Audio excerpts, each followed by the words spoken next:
Âme du dernier guerrier. Le vent soufflait doucement à travers les cerisiers en fleurs du mont Yoshino. Le vieux samouraï, Kenshiro Takeda, se tenait debout sur une colline, observant l'horizon embrasé par le crépuscule. Son katana, hérité de générations de guerriers avant lui, reposait paisiblement dans son fourreau. Il était le dernier. Le dernier des samouraïs. Autrefois, les samouraïs étaient les gardiens du Japon, vivant selon le code du Bushido, l'honneur, la loyauté et le courage. Mais l'ère moderne avait balayé leur monde. Le shogunat était tombé, l'empereur avait restauré son pouvoir, et l'Occident avait introduit de nouvelles armes, de nouvelles idées. Les samouraïs étaient devenus obsolètes, leurs traditions balayées comme des feuilles mortes emportées par le vent. Kenshiro avait combattu pour défendre son clan, mais l'époque des batailles était révolue. Ses frères d'armes étaient tombés les uns après les autres, soit sous les balles des fusils modernes, soit par la lame des traîtres qui avaient renié leurs idéaux. Lui seul avait survécu, errant comme une ombre du passé.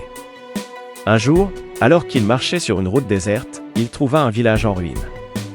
Les habitants étaient terrorisés par une bande de bandits sans foi ni loi, profitant du chaos de cette époque de transition.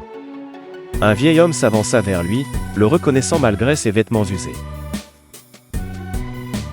Vous êtes un samouraï, n'est-ce pas? Demanda-t-il. Un vieux guerrier d'un temps révolu. Répondit Kenshiro. Alors aidez-nous. Reviens chaque lune, vivant nos maisons et emportant nos enfants.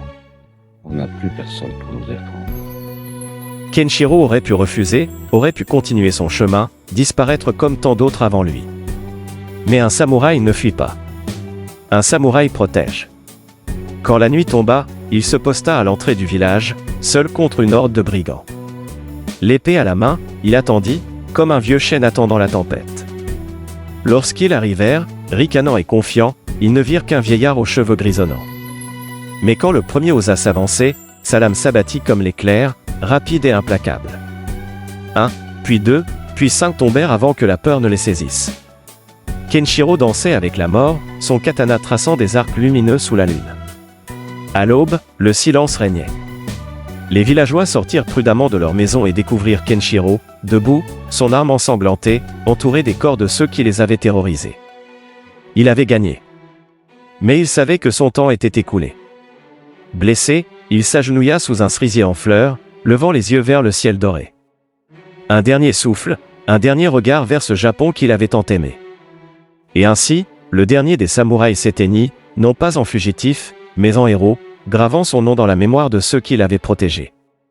Le vent emporta les pétales de cerisier, et avec eux, l'âme d'un guerrier.